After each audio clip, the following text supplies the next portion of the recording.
Greetings and once again, Happy New Year. Today, MAGA protesters took over the Capitol building. A woman was killed, apparently fired on from the inside, from behind a door. She was merely standing there.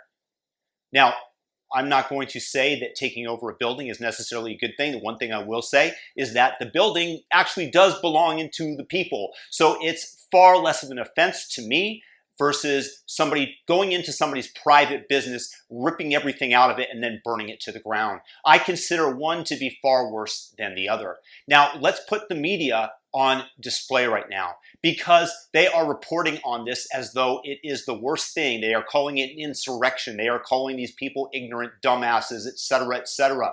And just imagine if this poor woman who perished today had been a BLM supporter, a black woman, young, murdered, shot by the police indiscriminately.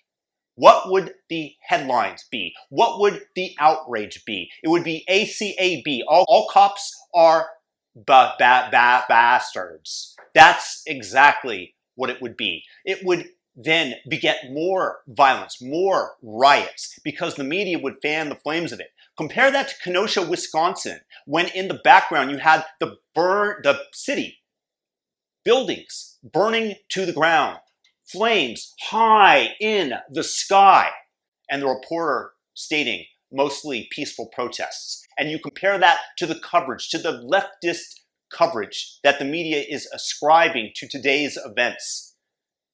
It's glaring, it's sickening. And once again, the double standard in the media shines through so brightly that it's blinding to me. And it puts me off politics because of the divisiveness and the unfairness in the reporting. It's to be expected at this point. It should come as no surprise. But every time I see it, like death on a battlefield, it's noted and it sickens me.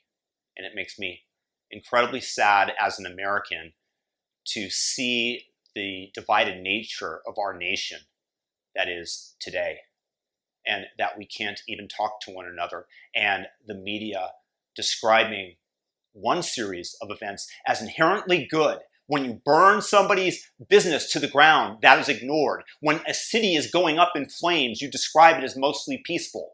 But when you take over the Capitol building, something that probably shouldn't have happened, but at least it is owned by the people who took it over. And it is demonstrating the frustration that has persisted amongst conservatives amongst the right. And just note how the media treats events so differently based on the actors who are involved with their doing.